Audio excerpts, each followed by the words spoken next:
Welcome to Across the Globe. Today we will learn about control structures in Go.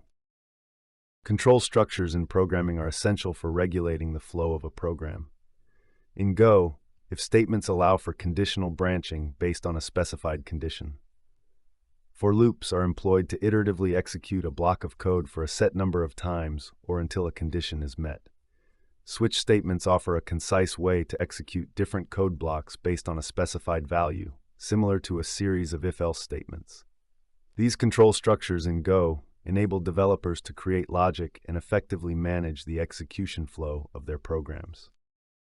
In Go programming, the if statement is employed to execute a specific block of code when a defined condition is met. In the provided example, the value of variable x is evaluated, and if x is greater than 5, the statement x is greater than 5 will be printed using the fmt.println function. This mechanism allows for conditional execution of code based on evaluation results, enhancing program flexibility and logic flow. For loops in Go are essential for iterating over a range of values or until a specific condition is satisfied. They consist of three parts: the initialization statement, the condition for execution, and the post-loop execution statement. In the provided Go example, a for loop is used to print numbers from 0 to 4. The loop's initialization sets I to 0. The condition checks if I is less than 5, and the post statement increments I by 1 in each iteration. As a result, the loop will execute 5 times, printing values 0 to 4. Switch statements in Go allow for executing different code blocks based on the value of a variable. In the provided example, the variable day is checked against various cases using the switch statement. If the value of day matches a case, e.g. Monday or Tuesday, the corresponding block of code is executed. If day does not match any defined case, the default block is executed. This ensures proper handling of different scenarios based on a variable's value. Control structures in Go are like traffic signals on a road. Just like traffic signals control the flow of vehicles on the road, control structures in Go control the flow of statements in a program. For example, a conditional statement in Go is like a traffic signal that directs vehicles to different lanes based on certain conditions. Similarly, a loop in Go is like a roundabout that allows statements to be executed repeatedly until a certain condition is met.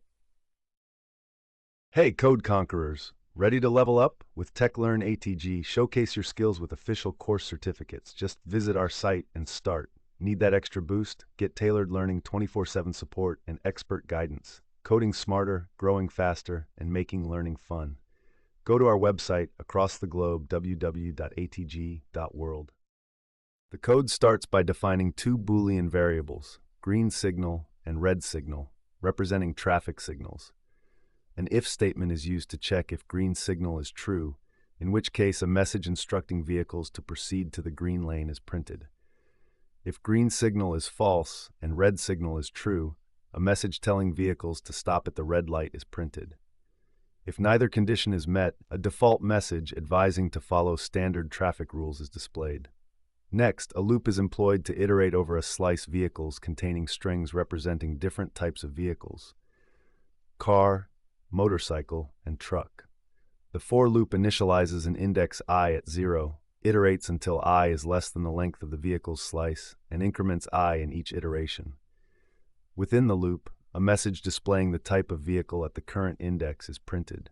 This code snippet provides a simple illustration of how control structures in Go, such as conditional statements and loops, can be utilized to simulate real-world scenarios like directing traffic based on signals and managing vehicles passing through a roundabout. One industrial application of control structures in Go is in building automation systems. Control structures are used to manage various components such as sensors, switches, and actuators to control lighting, heating, and cooling systems in industrial buildings efficiently. Another real-world example is in financial trading systems. Control structures in Go are utilized to implement algorithms that make decisions on when to buy or sell financial instruments based on market conditions, allowing traders to automate their trading strategies and react quickly to changes in the market. In conclusion, control structures in Go are versatile tools that can be applied across various industries to automate processes and make decisions based on specific conditions. Keep learning, stay curious, and I'll catch you in the next video.